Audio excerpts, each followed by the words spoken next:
Hello à tous et bienvenue dans une nouvelle vidéo. On se retrouve aujourd'hui en direct de mon garage parce que j'ai très envie de faire avec vous un DIY. J'avais envie de changer certains tableaux dans mon salon, donc je me suis mis à regarder un petit peu sur internet et j'en ai trouvé dans le style qui me plaise totalement. Par contre le prix, c'était un truc de malade. Du coup je me suis dit, est-ce que moi j'arriverai à les réaliser pour beaucoup moins cher? Donc c'est ce qu'on va découvrir ensemble. J'ai été acheter le matériel, je vous mets ici la liste du matériel avec ce que ça m'a coûté. Et ben c'est parti, on va voir ensemble si j'arrive à faire ça. Ça fait très longtemps que je me suis pas servi d'une scie sauteuse, donc j'ai un peu peur mais ça va aller. Du coup ça va me servir de base pour mes cadres. J'ai pris des petits tableaux, vous savez, où normalement vous accrochez avec des punaises parce qu'ils sont très légers. Ils étaient pas chers du tout et au moins j'ai le cadre. Bon, le bois il est pas incroyable mais je pense que je vais le repeindre de la couleur de mes tableaux. Donc j'ai pris deux couleurs, celle-ci qui est un peu terracotta et café con leche.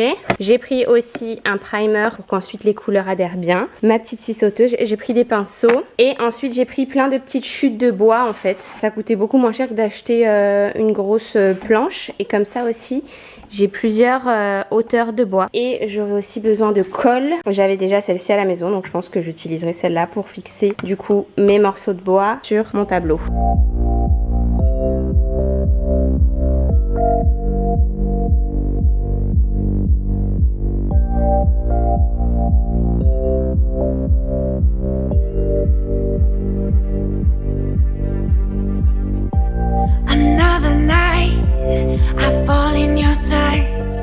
Bon, l'étape scie sauteuse est terminée. Maintenant je vais poncer tout ça. Donc ça fait bizarre encore à l'œil parce que en fait c'est bicolore.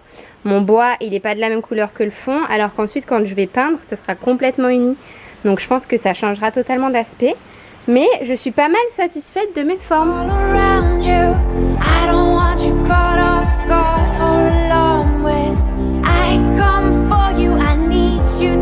Maintenant que j'ai poncé toutes les pièces, il me reste plus qu'à les coller. Du coup je les ai tous retirées du support et c'est parti.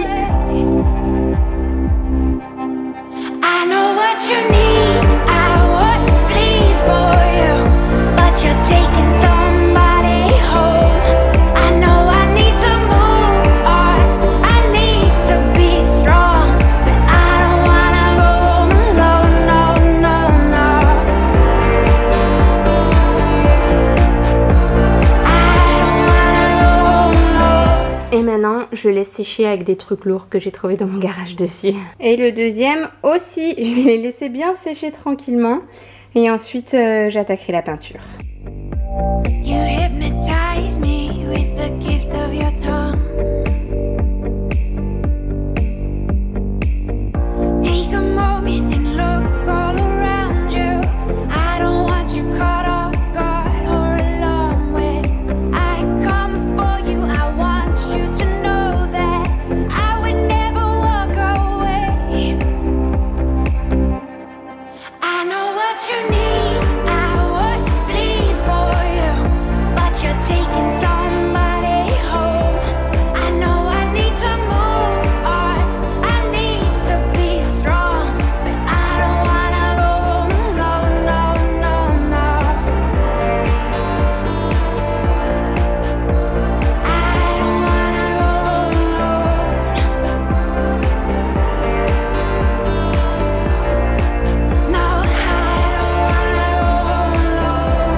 Et voilà le résultat une fois posé sur le mur. Franchement, je suis vraiment contente du résultat. Je m'attendais pas à ce que ça fasse aussi granuleux comme ça avec le bicarbonate de soude. J'ai eu un petit doute juste avant de l'appliquer. Je ne savais pas si c'était de sodium ou de soude. Je ne comprenais pas la différence. J'ai l'impression finalement que c'est la même chose. En tout cas, je trouve que ça va trop bien dans le salon. Ça apporte vraiment quelque chose de différent par rapport au cadre classique que j'avais.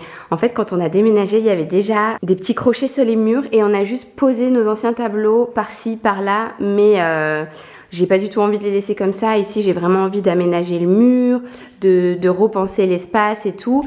Et donc là, déjà, j'ai commencé avec ce coin. La dernière fois, j'avais changé, vous vous rappelez, ce buffet. Donc là, ce coin, pour moi, il est terminé. Et maintenant, je vais pouvoir passer au reste du salon. Avec notamment, là, je viens de monter 1 mètre parce que j'ai trouvé un fameux miroir en arche qui fait 2 mètres de haut. Donc je me demandais si c'était assez haut ou pas pour l'espace. Je pense que ça va le faire, hein. Je pense que si ça va trop haut par rapport au plafond, s'il fait genre 3 mètres, ça va pas donner bien, ça va tasser un petit peu la pièce. Donc je pense que je vais le commander. En tout cas, si jamais vous reproduisez ce DIY, n'hésitez pas à m'envoyer vos photos sur Insta et tout, j'aimerais trop les voir. Je vous montre un petit peu de près. On voit vraiment la texture que ça a donné au cadre. J'aime trop. Et je pense que si quelqu'un arrive chez moi, il va pas se dire ah ceux-là ils ont été faits par eux-mêmes, c'est sûr et tout. On pourrait croire qu'on les a achetés dans un magasin. Après on n'aime pas, c'est autre chose. Mais en tout cas ça fait pas trop fait maison je trouve.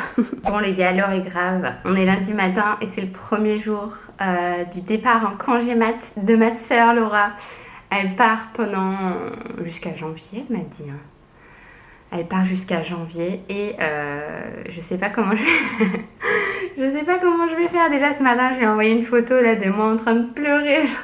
Je suis toute seule parce que on travaille vraiment main dans la main tout le temps avec Laura. On est tout le temps sur WhatsApp en train de s'écrire. Chaque matin, on se fait le point de tout ce qu'il y a à faire et tout.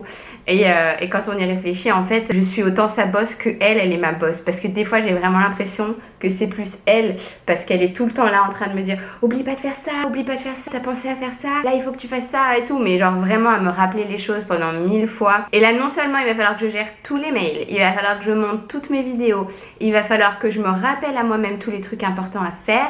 Genre Laura, c'est mon cerveau quoi. Donc ça fait vraiment bizarre là de me retrouver toute seule. Bon, elle est déjà partie en vacances et j'ai déjà géré quand elle n'était pas là, mais généralement c'est pas les périodes aussi chargées que la fin d'année. Je pense qu'on sait tous que la fin d'année c'est la période la plus chargée pour les créateurs de contenu. Mais bon, avec les 2 petits qui vont à l'école, ça devrait aller. Je vais avoir quand même toutes mes journées pour bosser, même si bon, il y a le côté mariage aussi qui vient se caler par-dessus. Mais je devrais m'en sortir. Mais ça va être dur! On se retrouve en direct de mon potager. J'ai reçu les petites bordures de jardin que j'avais commandées. Alors j'ai beaucoup hésité sur le fait que je prenne du vrai bois ou de l'imitation bois en plastique, et finalement j'ai pris de l'imitation bois. Je me suis dit que ça tiendrait peut-être mieux dans le temps. Je me voyais pas tout refaire avec un bois qui avait moisi ou qui avait changé de couleur ou qu'il fallait l'entretenir, le vernir et tout. Et ceux-là ils avaient de bons avis, du coup je me suis dit que j'allais tester. Ça a l'air assez simple. Ça se clip les uns dans les autres et après ça se plante dans la terre. On va regarder ça.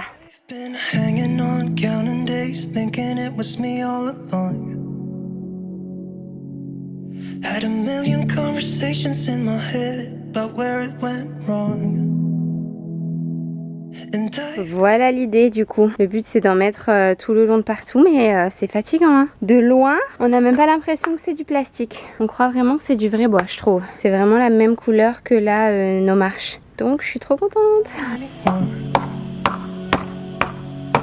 All I got is this Polaroid picture of us from June 24th. It's where I kissed you for the first time, laid on your sheets. You gave me your heart and said you trusted with me, but all I did. Et voilà le résultat. Ça fait beaucoup plus propre. Bon, faut encore que je ramasse tous les petits cailloux qui sont à droite et à gauche. Et aussi au niveau des plants de légumes qu'on va mettre, j'aimerais mettre un genre de paillage pour pas qu'on ait la vue sur cette terre. Mais je sais pas encore trop lequel. Je voudrais un truc qui s'envole pas, qui reste propre et bien et tout. Donc je pense que j'irai en jardinerie là cet automne pour voir ce qu'il y a. Et on va aussi remplacer tous ces plants de tomates parce que ça y est, ils ont fait leur temps. et ils tirent un peu la tronche, donc j'aimerais bien les remplacer par des courgettes, des carottes, enfin plein d'autres choses. Mais en tout cas je trouve que le fait d'avoir mis ces petits trucs imitation bois là, ça ressemble plus à un potager déjà. Sans transition aucune, on va passer au coin pas japonais. Je vous avais dit que sur le jardin, on allait rajouter des petits pas pour aller de l'entrée de la maison jusqu'au bureau et aussi jusqu'aux escaliers. Donc les personnes qui vont nous installer ça viennent d'arriver, je vous montre. Gave me your heart and said you trusted with me, but all I did was let you down time and time again. It wasn't my intention. Maybe we should have been friends. So you're someone I used to know, but nobody said it'd be easy. But maybe I should. Et voilà, du coup ils ont tout préparé pour la pause demain. Donc là ils ont tout installé pour qu'ensuite on ne change plus d'avis. J'ai déjà changé d'avis plein de fois ce matin. Au départ la ligne là-bas elle commençait plus tôt, mais après ça arrivait dans le truc d'arrosage automatique. Finalement on l'a commencé plus loin, comme ça on garde plus de jardin. Au départ ils étaient plus resserrés d'un côté que de l'autre. Enfin bref, on a changé d'avis déjà 15 fois. Mais voici le design qu'on a validé finalement. Donc là comme je vous disais, on a l'entrée et le petit chemin qui va au bureau. Et ensuite on peut continuer tranquillement pour aller jusqu'aux escaliers. Le seul point qui nous faisait nous questionner ici, c'est que du coup on a des carreaux qui arrivent en bas du toboggan. Donc ce qu'on va faire, c'est qu'on va plus en fait enfoncer ces pierres là dans la terre. Je sais pas si vous voyez, elles sont quand même assez épaisses. Ils nous ont dit que de manière générale ils allaient les enfoncer de moitié pour qu'elles dépassent quand même et qu'elles se mouillent pas trop, je sais plus trop les explications. Mais du coup celles-ci on va les enfoncer un peu plus, quitte à éventuellement mettre du plastique autour des angles si on voit qu'ils dépassent un peu trop, le temps que l'herbe vienne protéger tout ça. Parce qu'ensuite l'herbe, celle-ci, donc ça c'est pas de la mauvaise herbe, c'est de l'herbe qu'on a plantée, elle va pousser un peu partout et elle va faire un petit peu un matelas tout autour.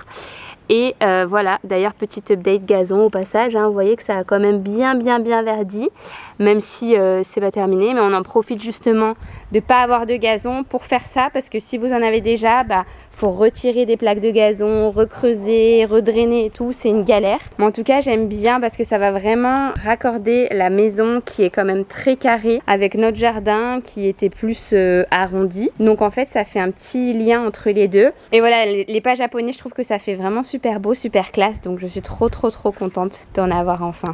A few moments later. Bon, je vous reprends quelques jours plus tard pour le rendu final. J'avais vraiment envie que vous ayez toutes les étapes dans ce vlog parce que moi je suis frustrée quand on commence un projet et qu'on n'a pas la fin. Du coup je vais vous montrer le rendu final des petits pas japonais au niveau du jardin en bas et aussi au niveau de la cuisine.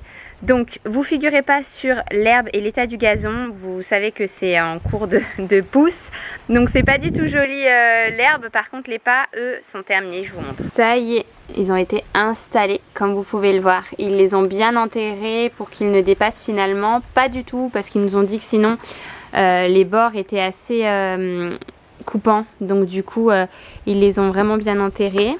Et ça nous permet du coup de pouvoir marcher sans avoir à marcher dans l'herbe ou dans la terre si elle est mouillée, pour passer du jardin jusqu'à en haut. Je vais vous montrer en haut comme c'est trop beau aussi.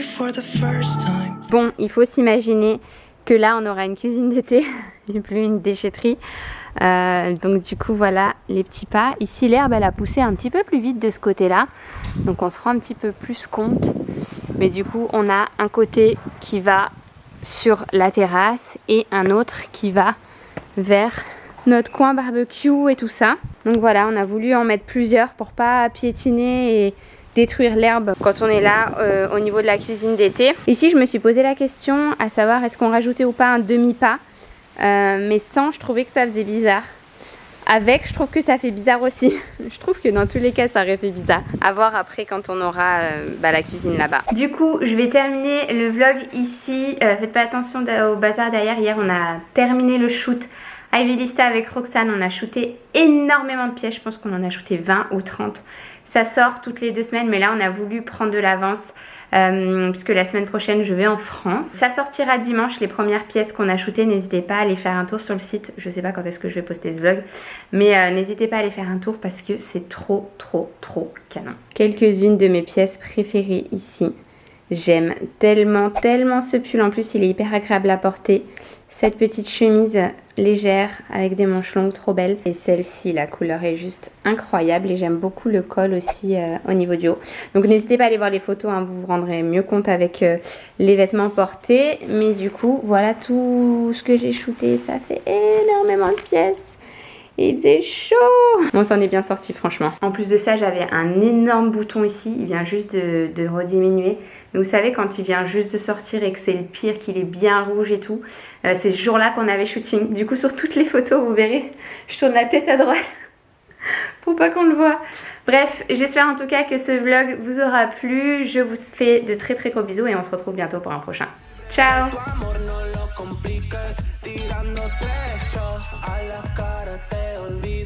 Las cosas cambiaron, la situación cambió.